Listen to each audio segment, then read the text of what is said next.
program is available for everyone. You do not need a specific background whatsoever to enroll. You do not need prior knowledge because we're taking you from beginner's level.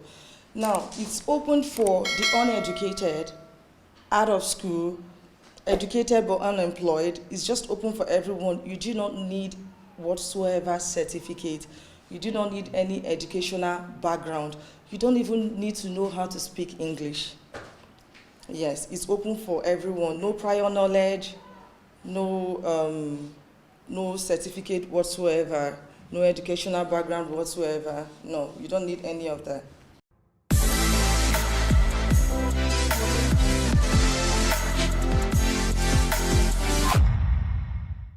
Okay, I actually started learning the art of shoemaking way back in 2012 during my NYSC program. And after then, I didn't really take it into business immediately. It was just something I was learning because I was passionate about it. I was passionate about learning how to make shoes. I loved shoes.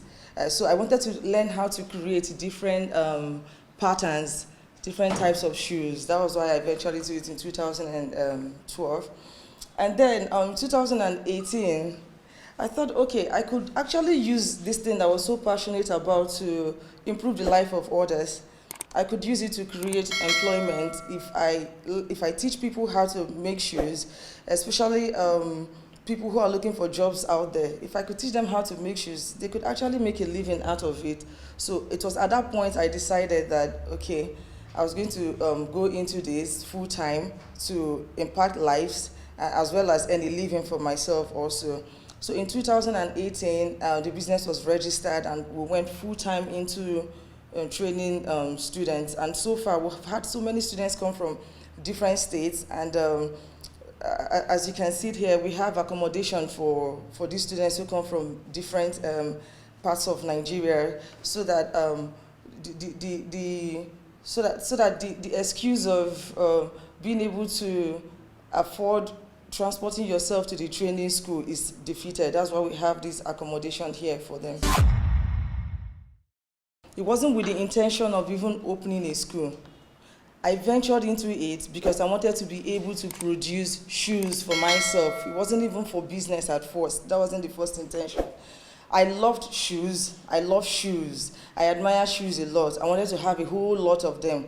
So I went into it because I wanted to learn to produce them. But at some point, it occurred to me that I could actually, not just making a living through shoemaking by selling shoes, that I could impact the lives of people economically by teaching them how to make shoes.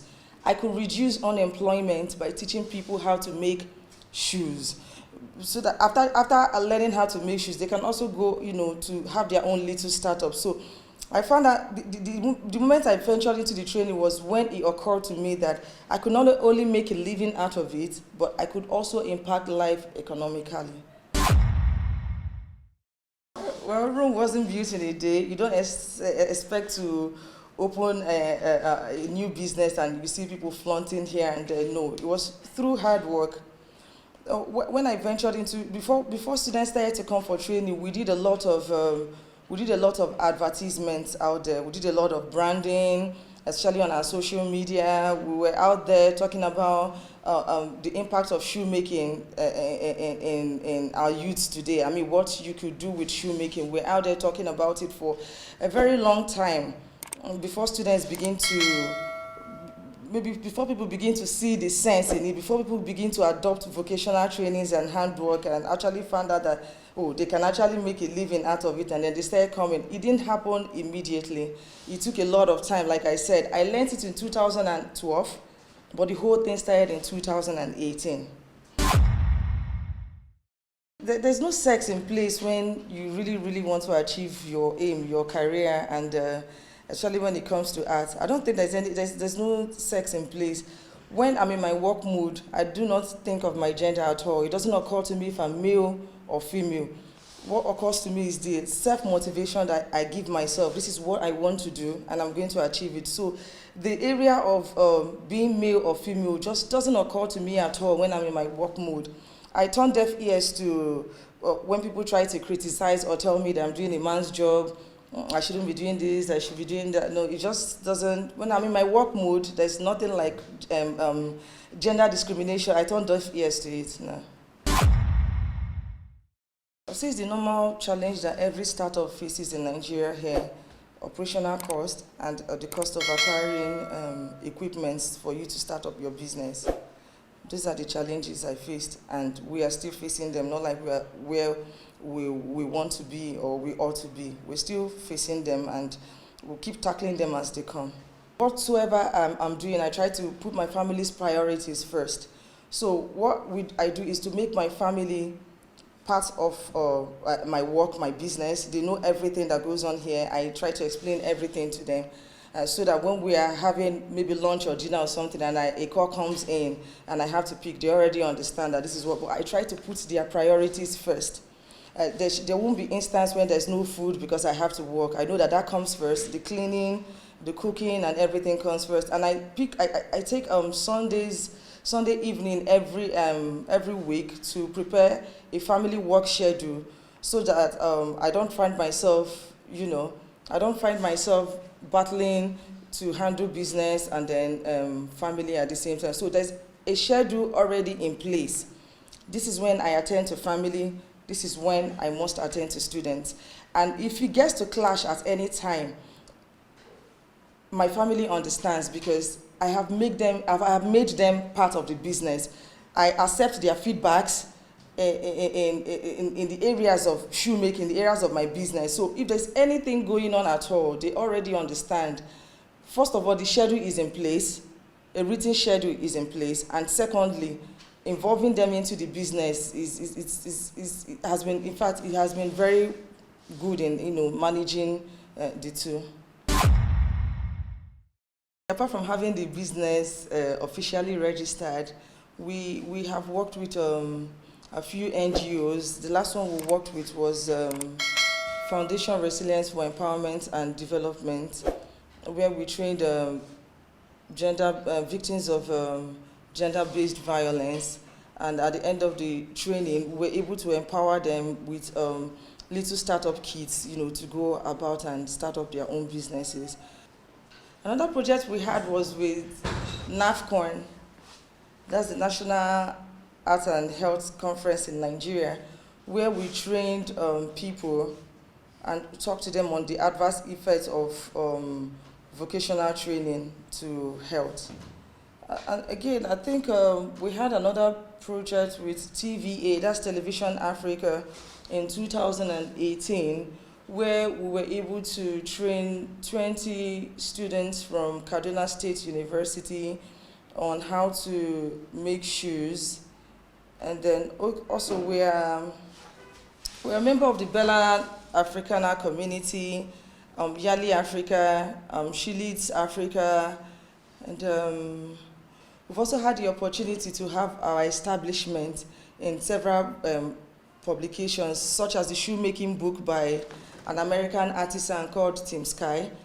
And we've also featured in the Guardian newspaper, we've featured in Arise TV, and we've also been recommended by reputable icons in Nigeria as well. Currently, our establishment, NCR Design, has been nominated as the top 20 businesses to participate in the She Leads program, high growth coaching, in the She Leads Africa high growth coaching program.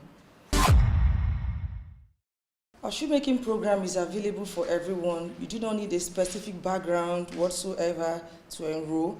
You do not need prior knowledge because we're taking you from beginner's level.